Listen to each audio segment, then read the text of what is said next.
നമുക്ക് 9ാം ക്ലാസ്സിലെ ഫിസിക്സിലെ annual എക്സാമിനേഷൻ്റെ practice question paper നോക്കാം. സമഗ്രയുടെ സൈറ്റിൽ അപ്ലോഡ് ചെയ്തിരുന്ന ക്വസ്റ്റ്യൻ പേപ്പറാണിത്. നോക്കിയുള്ള ഒന്നാമത്തെ ക്വസ്റ്റ്യൻ 1 വേർഡ് ക്വസ്റ്റ്യൻസ് ആണ്. ആദ്യത്തത്, the ability of a medium to influence the speed of light passing through it is called dash of the medium. അതായത് ഒരു മാധ്യമത്തിലൂടെയുള്ള പ്രകാശവേഗത്തെ സ്വാധീനിക്കാനുള്ള മാധ്യമത്തിന്റെ കഴിവിനെ മാധ്യമത്തിന്റെ ഡാഷ് എന്ന് പറയുന്നു. എന്താണ് ആൻസർ? ആൻസർ എന്ന് പറയുന്നത് ഒപ്റ്റിക്കൽ ഡെൻസിറ്റി എന്നാണ്. എന്താണ് ആൻസർ? ഒപ്റ്റിക്കൽ ഡെൻസിറ്റി, അല്ലെങ്കിൽ മലയാളത്തിലെ പ്രകാശിക സാന്ദ്രത എന്ന് പറയും. എന്താണ് പ്രകാശിക സാന്ദ്രത? അടുത്ത ക്വസ്റ്റ്യൻ നോക്കിയോളൂ. We need a dash to change the state of motion or rest of an object. ഒരു വസ്തുവിന്റെ ചലനാവസ്ഥയ്ക്കോ നിശ്ചലാവസ്ഥയ്ക്കോ മാറ്റം വരുത്തുന്നതിന് ഒരു ഡാഷ് ആവശ്യമാണ്. എന്താണ് ആവശ്യമായിട്ടുള്ളത്? അസന്തുലിതമായ ബാഹ്യബലം അല്ലെങ്കിൽ അൺബാലൻസ്ഡ് എക്സ്റ്റേണൽ ഫോഴ്സ്. എന്താണ് ഇതിന്റെ ആൻസർ? അൺബാലൻസ്ഡ് എക്സ്റ്റേണൽ ഫോഴ്സ് അല്ലെങ്കിൽ അസന്തുലിതമായിട്ടുള്ള ഒരു ബാഹ്യബലം. അത് മൂന്നാമത്തെ question, what does the symbol represent? ഇവിടെ ഒരു സിംബൽ കൊടുത്തിട്ടുണ്ട്, കാണുന്നുണ്ടോ? ഈ സിംബൽ എന്തിനെയാണ് കാണിക്കുന്നതെന്ന്. ഇവിടെ 4 ഓപ്ഷൻസ് ഉണ്ട്. Cell, switch, bulb, resistor. ഇതിലേതാണ് ആ സിംബൽ കാണിക്കുന്നത്? റെസിസ്റ്റർ അല്ലെങ്കിൽ പ്രതിരോധകം. ഏതാണ്? റെസിസ്റ്റർ അല്ലെങ്കിൽ പ്രതിരോധകമാണ് കാണിക്കുന്ന ഈ സിംബൽ. അടുത്ത 4ാമത്തെ question, find the relationship in the first pair and complete the second pair. Veena എന്നിട്ട് സ്ട്രിങ്സ് എന്ന് കൊടുത്തിട്ടുണ്ട്. വീണ എന്ന് പറഞ്ഞിട്ടൊരു വാദ്യോപകരണം അറിയാലോ. അപ്പൊ അതിൻ്റെ അകത്ത് എന്താണ്? സ്ട്രിങ്സ് ആണുള്ളത് അല്ലേ? അപ്പൊ അങ്ങനെയാണെങ്കിൽ ഹാർമോണിയത്തിൽ എന്താണുള്ളത്? ഹാർമോണിയത്തിലുള്ളത് റീഡ്സ് എന്ന് പറയും. REEDS. എന്താണ്? റീഡ്സ്. ഹാർമോണിയത്തിൽ എന്താണുള്ളത്? റീഡ്സ് അല്ലെങ്കിൽ മലയാളത്തിൽ റീഡുകൾ. കേട്ടോ. അടുത്തത്, sound is produced by dash of object. വസ്തുക്കളുടെ എന്ത് മൂലമാണ് ശബ്ദമുണ്ടാകുന്നത്? എന്ത് മൂലമാണ് ശബ്ദമുണ്ടാകുന്നത്? വൈബ്രേഷൻ അല്ലെങ്കിൽ കമ്പനം അല്ലെ? വസ്തുക്കളുടെ വൈബ്രേഷൻ അല്ലെങ്കിൽ കമ്പനം മൂലമാണ് സൗണ്ട് പ്രൊഡ്യൂസ് ചെയ്യുന്നത് അല്ലെ? ശബ്ദം ഉണ്ടാകുന്നത്. അപ്പോൾ 5 ക്വസ്റ്റ്യൻസ് ആയി. ഈ 5 ക്വസ്റ്റ്യൻസിൽ 4 നിങ്ങൾ എഴുതിയാൽ മതിയാകും. അടുത്തത് 6 മുതൽ 10 വരെ ക്വസ്റ്റ്യൻസ് ഉണ്ട്. ആൻസർ ഇനി 4 ക്വസ്റ്റ്യൻ. ഇതിൻ്റെ അകത്തും ഒരു 4 ക്വസ്റ്റ്യൻസ് എഴുതിയാൽ മതി. ഒന്നാമത്തെ നോക്കിയോളൂ. Complete the flow chart properly. താഴെ ഒരു ഫ്ലോ ചാർട്ട് തന്നിട്ടുണ്ട്, അത് കംപ്ലീറ്റ് ചെയ്യാനാണ് പറഞ്ഞിട്ടുള്ളത്. അവിടെ ഫസ്റ്റ് എയിൽ ഒരു ബോക്സ് തന്നിട്ടുണ്ട്. അവിടെ നമ്മൾ എന്താണെന്ന് വെച്ചാൽ ഫില്ല് ചെയ്യണം. ഇനി അതിനെ എന്തായിട്ട് 2ആയിട്ട് ഡിവൈഡ് ചെയ്തിട്ടുണ്ട്. ഏതൊക്കെയാണ്? ഒന്ന് പൊട്ടൻഷ്യൽ എനർജി, ഇപ്പുറത്ത് ബി എന്ന് പറഞ്ഞിട്ടാണ് തന്നിട്ടുള്ളത്. പക്ഷെ അവിടെ ഒരു ഇക്വേഷൻ തന്നിട്ടുണ്ട്, ½ mv². അപ്പോൾ ഈ ½ mv² എന്തിൻ്റെ ഇക്വേഷനാ അറിയാമോ? കൈനറ്റിക് എനർജിയുടെ ഇക്വേഷനാണ്. അപ്പോൾ പൊട്ടൻഷ്യൽ എനർജി, കൈനറ്റിക് എനർജി എന്നിങ്ങനെ 2ആയിട്ട് ഡിവൈഡ് ചെയ്യുന്നത് ഏതാണ്? അതെന്ന് പറയുന്നത് മെക്കാനിക്കൽ എനർജിയാണ്. അപ്പോൾ മെക്കാനിക്കൽ എനർജി അല്ലെങ്കിൽ യാന്ത്രികോർജം. മെക്കാനിക്കൽ എനർജി അല്ലെങ്കിൽ യാന്ത്രികോർജം. ആ മെക്കാനിക്കൽ എനർജിയെ നമ്മൾ 2ആയിട്ട് ഡിവൈഡ് ചെയ്യുന്നുണ്ട്. ഏതൊക്കെയാണ്? പൊട്ടൻഷ്യൽ എനർജിയും കൈനറ്റിക് എനർജിയും. നമുക്കറിയാം ആ കൈനറ്റിക് എനർജി കണ്ടുപിടിക്കാനുള്ള ഇക്വേഷൻ ആണ് അവിടെ ½ mv² എന്ന് കൊടുത്തിട്ടുള്ളത്. അപ്പോൾ അവിടെ ഓപ്ഷൻ ഏതാണ്? അവിടെ മെക്കാനിക്കൽ എനർജി അല്ലെങ്കിൽ യാന്ത്രികോർജം എന്ന് എഴുതണം. അത് കഴിഞ്ഞിട്ട് ബി ഓപ്ഷൻ എന്താണ്? കൈനറ്റിക് എനർജി അല്ലെങ്കിൽ ഗതികോർജം എന്ന് എഴുതണം. അടുത്തത് സി എന്ന് പറയുമ്പോൾ പൊട്ടൻഷ്യൽ എനർജിയെ വീണ്ടും 2ആയിട്ട് ഡിവൈഡ് ചെയ്യാം. എന്താണ്? സ്ഥാനം മൂലമുള്ള അല്ലെങ്കിൽ പൊസിഷൻ മൂലമുള്ള കൈനറ്റിക് എനർജി, പിന്നെ കോൺഫിഗറേഷൻ മൂലമുള്ള കൈനറ്റിക് എനർജി. അപ്പോൾ അവിടെ എന്തൊക്കെയാ? സിയും ഡിയിലും എന്തൊക്കെയാ കൊടുക്കാനുള്ളത്? സി എന്ന് പറയുന്നത് സ്ഥാനം അല്ലെങ്കിൽ പൊസിഷൻ അല്ലെങ്കിൽ സ്ഥാനം. പൊസിഷൻ എന്ന് പറഞ്ഞാൽ ഇംഗ്ലീഷ്, സ്ഥാനം എന്ന് പറഞ്ഞാൽ മലയാളം. അപ്പോൾ പൊസിഷൻ അല്ലെങ്കിൽ സ്ഥാനം എന്ന് കൊടുക്കുക. ദെൻ അതിൻ്റെ ഇപ്പോഴത്തെ ഡി ഓപ്ഷനിൽ എന്താ കൊടുക്കാനുള്ളത്? കോൺഫിഗറേഷൻ. അത് 2 കോൺഫിഗറേഷൻ തന്നെയാണ്. കോൺഫിഗറേഷൻ മൂലമുള്ള പൊട്ടൻഷ്യൽ എനർജി. അപ്പോൾ മനസ്സിലായോ? ഈ ഒരു ഫ്ലോ ചാർട്ട് കംപ്ലീറ്റ് ചെയ്യാനുള്ളത് ഓപ്ഷൻ മെക്കാനിക്കൽ എനർജി 2ആയിട്ട് ഡിവൈഡ് ചെയ്യുന്നു, പൊട്ടൻഷ്യൽ എനർജിയും കൈനറ്റിക് എനർജിയും. അപ്പോൾ ബി എന്ന് പറയുന്നത് കൈനറ്റിക് എനർജി അല്ലെങ്കിൽ ഗതികോർജം. എന്ന് പറഞ്ഞാൽ മെക്കാനിക്കൽ എനർജി അല്ലെങ്കിൽ യാന്ത്രികോർജം. പൊട്ടൻഷ്യൽ എനർജി വീണ്ടും 2ആയിട്ട്. പൊട്ടൻഷ്യൽ എനർജി ഡ്യൂ ടു എന്താണ്? പൊസിഷൻ അല്ലെങ്കിൽ സ്ഥാനം. അപ്പോൾ അവിടെ എന്താണ്? സ്ഥാനം അല്ലെങ്കിൽ പൊസിഷൻ ആണ്. സി ഓപ്ഷനിൽ ഏതാണുള്ളത്? അടുത്ത D option potential energy due to configuration. അപ്പോൾ കോൺഫിഗറേഷൻ അതിൻ്റെ മലയാളത്തിലും ഇംഗ്ലീഷിലുമായിട്ട് എഴുതിയാൽ മതി കേട്ടോ. കോൺഫിഗറേഷൻ തന്നെയാണ് അതിൻ്റെ മലയാളം ഇംഗ്ലീഷും. ഓക്കെ ആണല്ലോ? 6ാമത്തെ ക്വസ്റ്റ്യൻ. ഇനി 7ാമത്തെ ക്വസ്റ്റ്യൻ നോക്കിയോളൂ. Classify the following situations as either inertia of rest or inertia of motion. ചുവടെ കുറച്ച് സന്ദർഭങ്ങൾ കൊടുത്തിട്ടുണ്ട്. അത് ഇനേർഷ്യ ഓഫ് റെസ്റ്റ് നിശ്ചല ജഡത്വം, ഇനേർഷ്യ ഓഫ് മോഷൻ ചലന ജഡത്വം എന്നിങ്ങനെ 2ആയിട്ട് ഡിവൈഡ് ചെയ്യാനാണ് പറഞ്ഞിട്ടുള്ളത്. അപ്പോൾ ഇവിടെ എത്ര എണ്ണം? 4 സിറ്റുവേഷൻസ് ആണ് കൊടുത്തിട്ടുള്ളത്. നോക്കിയാൽ ഒന്നാമത്തെ situation, a ball rolled on a level floor continues to move forward. നിരപ്പായ തറയിൽ നമ്മൾ ഒരു പന്ത് ഉരുട്ടി വിട്ടു, അതങ്ങനെ മുന്നോട്ട് പോയിക്കൊണ്ടിരിക്കുന്നു. ഇത് ഏത് ടൈപ്പ് ഇനേർഷ്യ അല്ലെങ്കിൽ ജഡത്വമാണെന്ന് പറയുന്നത്? നിശ്ചല ജഡത്വമാണോ ചലന ജഡത്വമാണോ? ഇനേർഷ്യ ഓഫ് റെസ്റ്റ് ആണോ അല്ലെങ്കിൽ ഇനേർഷ്യ ഓഫ് മോഷൻ ആണോ? ഒന്നാമത്തത് ഇനേർഷ്യ ഓഫ് മോഷൻ. അത് ആ ബോൾ എന്താണ്, സഞ്ചരിച്ചുകൊണ്ടിരിക്കുകയാണ് അല്ലേ? അപ്പോൾ അവിടുത്തെ ഇനേർഷ്യ അല്ലെങ്കിൽ ജഡത്വം എന്ന് പറയുന്നത് ഇനേർഷ്യ ഓഫ് മോഷൻ, സഞ്ചരിക്കുമ്പോൾ ഉണ്ടാകുന്നത് അല്ലേ? അതായത് ചലന ജഡത്വമാണ് അവിടെ സംഭവിക്കുന്നത്, ചലന ജഡത്വം. എന്താണ് ജഡത്വം എന്ന് പറഞ്ഞാൽ അല്ലെങ്കിൽ ഇനേർഷ്യ എന്ന് പറഞ്ഞാൽ? ഇങ്ങനെ മൂവ് ചെയ്തുകൊണ്ടിരിക്കുന്ന വസ്തു അങ്ങനെ മൂവ് ചെയ്യാൻ വേണ്ടിയിട്ടൊരു ടെൻഡൻസി കാണിക്കുക അല്ലേ? അത് നിൽക്കാതെ അങ്ങനെ തന്നെ പോകാനുള്ള ഒരു ടെൻഡൻസി കാണിക്കുക. അതിനെയാണ് നമ്മൾ ഇനേർഷ്യ അല്ലെങ്കിൽ ജഡത്വം എന്ന് പറയുന്നത്. അപ്പോൾ ഇങ്ങനെ പന്ത് മൂവ് ചെയ്തുകൊണ്ടിരിക്കുകയാണ്, അപ്പോൾ അതിനിങ്ങനെ പോകാൻ വേണ്ടിയിട്ടൊരു ടെൻഡൻസി ഉണ്ടായിരിക്കും, അതാണ് അവിടെ. അപ്പോൾ അതുകൊണ്ടാണ് അതിനെ ഇനേർഷ്യ ഓഫ് മോഷൻ എന്ന് പറയുന്നത്. അടുത്ത ബി നോക്കിയോളൂ. A mango falls from the tree when the branch is shaken. നമ്മളൊരു ഈ മാവിൻ്റെ ബ്രാഞ്ച്, അതിൻ്റെ ശിഖരം ഉണ്ടല്ലോ, ഇങ്ങനെ ഷേക്ക് ചെയ്യാണ്, ഇങ്ങനെ കുലുക്കി. അപ്പോൾ ഈ മാങ്ങ എന്ത് ചെയ്യുന്നു? ഞെട്ടറ്റ് താഴെ വീഴുന്നു. അതെന്താണ്? ഇനേർഷ്യ ഓഫ് റെസ്റ്റ് ആണോ ഇനേർഷ്യ ഓഫ് മോഷൻ ആണോ? അതെന്ന് പറയുന്നത് ഇനേർഷ്യ ഓഫ് റെസ്റ്റ് ആണ്. അതായത് ആ മാങ്ങ അവിടെ നിൽക്കാൻ വേണ്ടിയിട്ടാണ് ശ്രമിക്കുന്നത് അല്ലേ? അവിടെ അങ്ങനെ തന്നെ നിൽക്കാൻ വേണ്ടിയിട്ട്, റെസ്റ്റിൽ അങ്ങനെ നിൽക്കാൻ വേണ്ടിയിട്ടാണ് ശ്രമിക്കുന്നത്. പക്ഷേ ഈ മാവിങ്ങനെ കുലുക്കിയപ്പോഴാണ് അത് താഴോട്ട് വന്ന് വീണത് അല്ലേ? അപ്പോൾ എന്താണ്? Inertia of rest. അടുത്ത മൂന്നാമത്തെ question നോക്കിയോളൂ. Passengers in a bus tends to fall backward when the bus suddenly accelerates forward. അതായത് ഒരു ബസ് പെട്ടെന്ന് മുന്നോട്ട് എടുത്താൽ ബസ്സിൽ നിൽക്കുന്ന യാത്രക്കാർ പിന്നോട്ടായിരുന്നു. ബസ് ഇങ്ങനെ നമ്മൾ നിൽക്കുകയാണ്, ബസ്സിലിപ്പോൾ നമ്മൾ പിടിച്ച് നിൽക്കുകയാണ്. അപ്പോൾ അങ്ങനെ നിൽക്കുന്ന സമയത്ത് ഡ്രൈവർ ഒന്ന് പെട്ടെന്ന് ബസ് അങ്ങ് ഫ്രണ്ടിലോട്ട് എടുക്കുകയാണ്. അപ്പം ആ ബസ്സിൻ്റെ അകത്ത് നിൽക്കുന്ന നമ്മൾ ബാക്കിലോട്ടൊന്ന് മൂവ് ചെയ്യും അല്ലേ? അതെന്ന് പറയുന്നത് ഏതാണെന്ന്? അത് ഇനേർഷ്യ ഓഫ് റെസ്റ്റ് ആണോ ഇനേർഷ്യ ഓഫ് മോഷൻ ആണോ? ഇനേർഷ്യ ഓഫ് റെസ്റ്റ് ആണ് അല്ലേ? ആ ബസ് എടുക്കുന്നത് വരെ നമ്മളിങ്ങനെ സ്റ്റഡി ആയിട്ട് നിൽക്കാനാണ് ശ്രമിച്ചത്. നമ്മൾ നിശ്ചലാവസ്ഥയിലായിരുന്നു, റെസ്റ്റിലായിരുന്നു. അതിനുശേഷം ബസ് മുന്നോട്ട് എടുത്തപ്പോഴേ നമ്മൾ ബാക്കിലോട്ട് പോയി. അപ്പോൾ അതായത് എന്താണ്? അങ്ങനെ നിശ്ചലാവസ്ഥയിൽ നിൽക്കാനാണ് നമ്മൾ ആഗ്രഹിക്കുന്നത്. പക്ഷേ ബസ് എടുത്തു, നമ്മുടെ കാല് ഫ്രണ്ടിലോട്ട് പോയി, പക്ഷേ നമ്മുടെ ബോഡി ഫ്രണ്ടിലോട്ട് പോകാൻ തയ്യാറല്ല. അതുകൊണ്ടാണ് അത് ബാക്കിലോട്ട് ഇങ്ങനെ ആയിരുന്നത് കേട്ടോ. അപ്പോൾ എന്താണ്? അത് ഇനേർഷ്യ ഓഫ് റെസ്റ്റ് ആണ്. ഇനി നാലാമത്തെ ഓപ്ഷൻ നോക്കിയുള്ളൂ. A ball rolled on a level ground continues to move along a straight line for some more time. അതായത് നിരപ്പായ തറയിൽ ഉരുട്ടിവിട്ട പന്ത് അല്പസമയം കൂടി ഒരു നേർരേഖയിൽ ഉരുണ്ടുകൊണ്ടിരിക്കും. കുറേ നേരം കൂടി ഇങ്ങനെ ഉരുണ്ടുകൊണ്ടിരിക്കും, ഇങ്ങനെ ഉരുണ്ടുകൊണ്ടിട്ട് പിന്നെ എന്ത് ചെയ്യുന്നു? സ്റ്റോപ്പ് ആവുന്നു അല്ലേ? നിരപ്പായ തറയിലാകുമ്പോൾ, ചരിഞ്ഞ തറയിലാണെങ്കിൽ അതിങ്ങനെ പോയിക്കൊണ്ടിരിക്കുക. പക്ഷെ നിരപ്പായ തറയിലാണെങ്കിൽ അതിങ്ങനെ പോയി അവസാനം അത് സ്റ്റോപ്പ് ആവും. അതിൻ്റെ സ്പീഡ് കുറഞ്ഞ് അത് സ്റ്റോപ്പ് ആവും അല്ലേ? അതെന്ന് പറയുന്നത് ഏത് ഇനേർഷ്യയാണ്? ഇനേർഷ്യ ഓഫ് റെസ്റ്റ് ആണോ മോഷൻ ആണോ? അതെന്ന് പറയുന്നത് ഇനേർഷ്യ ഓഫ് മോഷൻ ആണ്. അത് ഇപ്പം എന്താണ്? അത് തുടക്കത്തിൽ എന്താണ്? ഇങ്ങനെ മൂവ് ചെയ്തുകൊണ്ടിരിക്കുകയല്ലേ? മൂവ് ചെയ്തുകൊണ്ടിരിക്കുന്നത് ഇങ്ങനെ മൂവ് ചെയ്ത് പിന്നെയാണ് സ്റ്റോപ്പ് ആവുന്നത്. അപ്പോൾ അതൊരു ഇനേർഷ്യ ഓഫ് മോഷൻ ആണ് കേട്ടോ.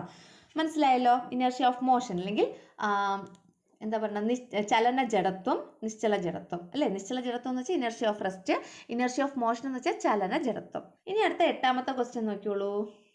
State whether the following statements are true or false. താഴെ കുറച്ച് സ്റ്റേറ്റ്മെൻറ്റ്സ് കൊടുത്തിട്ടുണ്ട്, അത് ശരിയാണോ തെറ്റാണോ എന്ന് എഴുതണം. If false correct underlined portion. ഇപ്പം അത് തെറ്റായിട്ടുള്ള ഭാഗമാണെങ്കിൽ, തെറ്റുണ്ടെങ്കിൽ ആ അടിവരയിട്ട ഭാഗം അത് തിരുത്തണം, അടിവരയിട്ട ഭാഗം തിരുത്തി എഴുതണം എന്നാണ് പറഞ്ഞിട്ടുള്ളത്. നോക്കിയോളൂ ഒന്നാമത്തെ question. The total EMF obtained by connecting cells in parallel is equal to the sum of EMFs of the cell.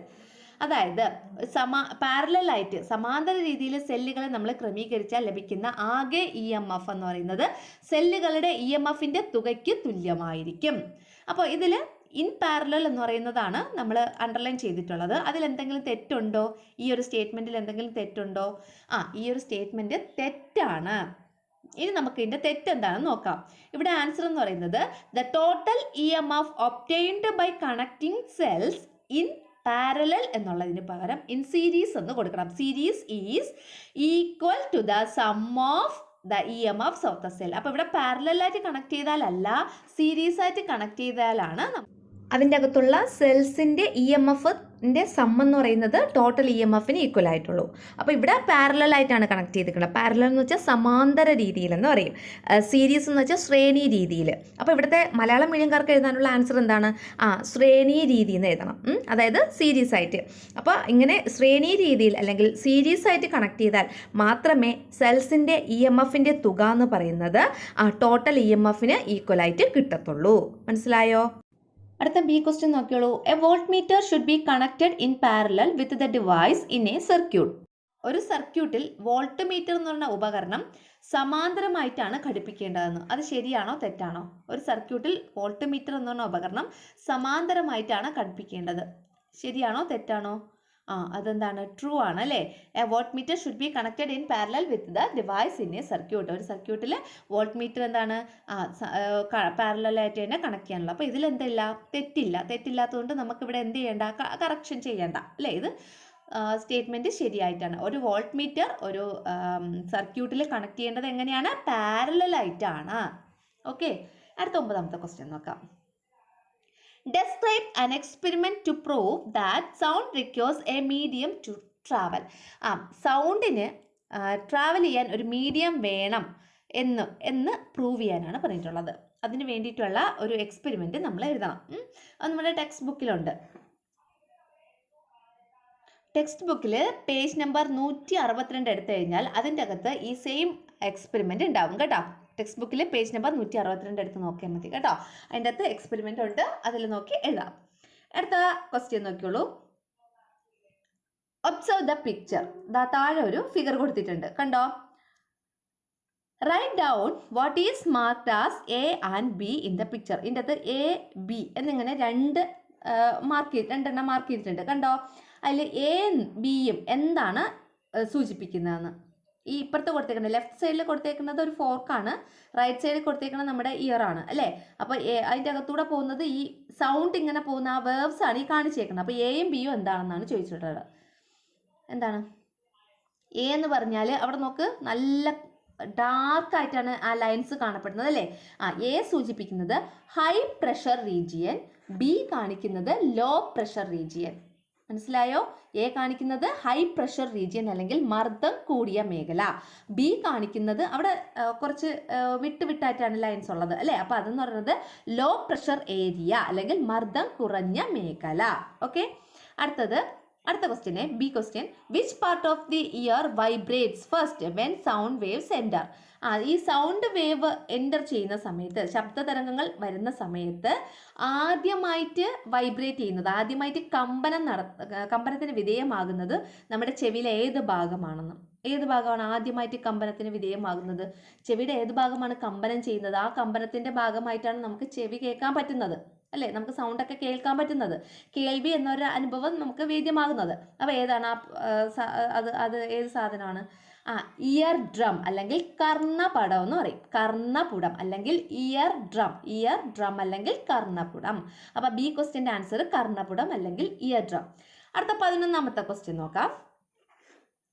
11ാമത്തെ ക്വസ്റ്റ്യനും ഇതാണ്. 5 തന്നിട്ട് അല്ലെങ്കിൽ ഏതെങ്കിലും 4 എഴുതിയാൽ മതി കേട്ടോ. അപ്പോൾ write down the type of potential energy stored in each of the following situations. താഴെ കുറേ സിറ്റുവേഷൻസ് കൊടുത്തിട്ടുണ്ട്. അപ്പോൾ ഏത് രീതിയിലാണ് നമുക്ക് പൊട്ടൻഷ്യൽ എനർജി ലഭിക്കുന്നതെന്നാണ് നമ്മൾ എഴുതേണ്ടത്. അവിടെ എ ബി സി എന്നിങ്ങനെ 3 സ്റ്റേറ്റ്മെൻറ്റ്സ് കൊടുത്തിട്ടുണ്ട്. നോക്കിയോളൂ. സ്ഥിതികോർജ്ജം ഏത് രീതിയിലാണ് ലഭിക്കുന്നതെന്ന്. 1.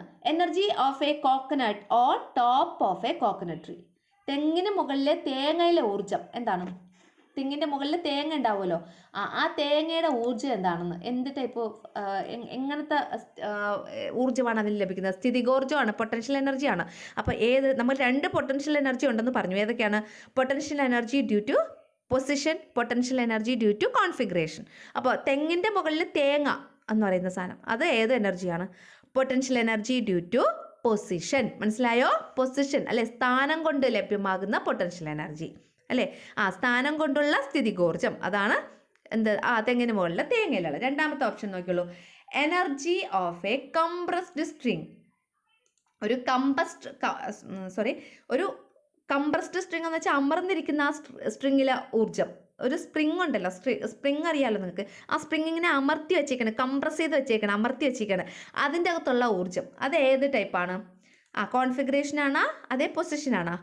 അവിടെ ഉള്ളത് ഡ്യൂ ടു കോൺഫിഗറേഷൻ, അതായത് സ്ഥിതികോർജ്ജം, potential energy due to configuration മൂലമുള്ള സ്ഥിതികോർജ്ജം അവിടെയുള്ളത്. ഓക്കെ, അപ്പം കംപ്രസ്ഡ് സ്ട്രിങ് ആണെങ്കിൽ potential energy due to configuration ആണ്.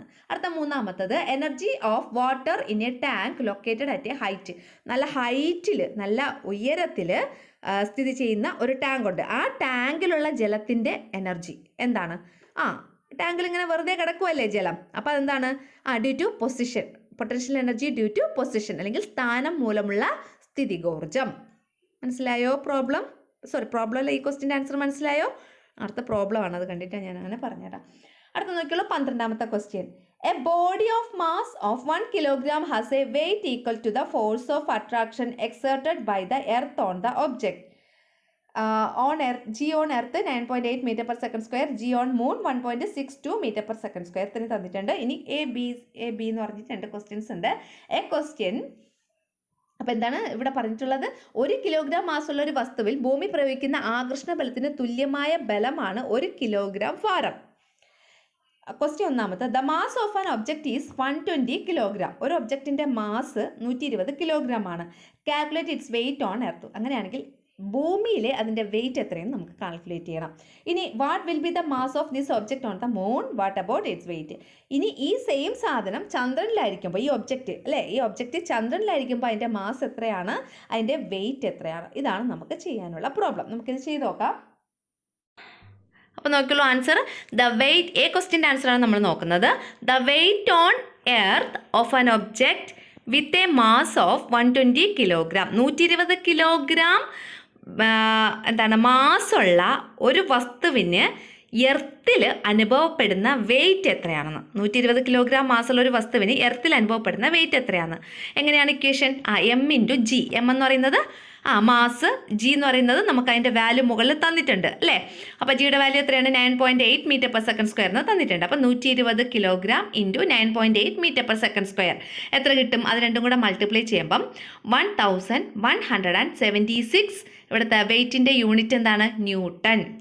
അപ്പോൾ 1176 ന്യൂട്ടനാണ് ഇവിടുത്തെ ആൻസർ എന്ന് പറയുന്നത്. ഇനി 120 കിലോഗ്രാം മാസ്, ഇതാണ് കേട്ടോ, മാസമുള്ളതെന്നല്ല, മാസുള്ള എന്നാണ് കേട്ടോ. ഇത് മലയാളം മീഡിയംകാർക്കുള്ളത്. മാസുള്ള ഒരു വസ്തുവിൻ്റെ ഭൂമിയിലെ ഭാരം = mg = 120 kilogram into 9.8 metre per second square = 1176 newton. ഇനി അടുത്തത് ബി ക്വസ്റ്റ്യൻ നമുക്ക് നോക്കാം. അപ്പോൾ ചന്ദ്രനിൽ ഇതിൻ്റെ മാസും വെയിറ്റും എത്രയെന്നാണ് ബി ക്വസ്റ്റ്യൻ ചോദിച്ചേക്കുന്നത് അല്ലേ. അപ്പോൾ നോക്കിയോളൂ, the mass of the object when it is on the moon. മൂണിൽ ഇതിൻ്റെ മാസ് എത്രയാണ്? നിങ്ങൾ മനസ്സിലാക്കാനുള്ളൊരു കാര്യം, ചന്ദ്രനിലായാലും പിന്നെ നമ്മുടെ ഭൂമിയിലായാലും മാസ് ഈക്വൽ ആയിരിക്കും. മാസ് എന്ന് പറഞ്ഞാൽ ആ ഒബ്ജക്റ്റിൽ അടങ്ങിയിട്ടുള്ള കണികകളുടെ എണ്ണം അല്ലേ, അതാണ് മാസ് എന്ന് പറയുന്നത്. അത് ഈക്വൽ ആയിരിക്കും. അത് ഇപ്പം ഭൂമിയിലായാലും മൂണിലാണെങ്കിലും എർത്തിലാണെങ്കിലും മൂണിലാണെങ്കിലും ഈക്വൽ ആയിരിക്കും. അപ്പം മാസ് എന്ന് പറയുന്നത് ആ വാല്യൂ മാറത്തില്ല, മാസ് ഈക്വൽ ആയിരിക്കും.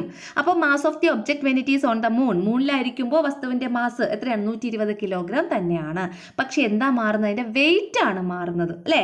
അപ്പോൾ ഇനി weight of the object when it is on the moon, ഇനി മൂണിലായിരിക്കുമ്പോൾ അതിൻ്റെ വെയിറ്റ് എന്ന് പറയുമ്പോൾ എം ഇൻറ്റു ജി ആണ് അവിടുത്തെ ഇക്വേഷൻ എന്ന് പറയുന്നത്.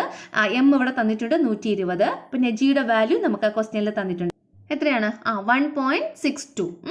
അപ്പോൾ നമുക്ക് 120 ഇൻറ്റു 1.62 ചെയ്യുമ്പോൾ 194.4 ന്യൂട്ടൺ എന്ന് കിട്ടും. അപ്പോൾ 194.4 ന്യൂട്ടനാണ് മൂണിലായിരിക്കുമ്പോഴുള്ള ആ സെയിം ഒബ്ജക്റ്റിൻ്റെ വെയിറ്റ് എന്ന് പറയുന്നത്. അപ്പോൾ എർത്തിൽ 1176 ന്യൂട്ടൺ, ആ സെയിം സാധനം മൂണിലായിരിക്കുമ്പോൾ അവിടെ അനുഭവപ്പെടുന്ന weight 194.4 newton. Malayalam medium English medium ഇവിടെ കൊടുത്തിട്ടുണ്ട് കേട്ടോ. ഫിസിക്സിന് ആനുവൽ എക്സാമിന് ചോദിക്കാൻ സാധ്യതയുള്ള കുറച്ച് മോഡൽ ക്വസ്റ്റ്യൻസ് ആണ് നമ്മൾ ഇതുവരെ ഡിസ്കസ് ചെയ്തത്. അപ്പോൾ നിങ്ങൾക്ക് ഈ ഒരു വീഡിയോ ഉപകാരപ്രദമാവുകയാണെങ്കിൽ നമ്മുടെ ചാനലിൽ കൂടുതൽ ഇതേപോലത്തെ വീഡിയോസ് വേണമെങ്കിൽ കമൻറ്റ് ചെയ്യുക. മാത്രമല്ല നമ്മുടെ ചാനലൊന്ന് സബ്സ്ക്രൈബ് ചെയ്ത് വീഡിയോ ഒന്ന് ലൈക്ക് ചെയ്യുക. താങ്ക്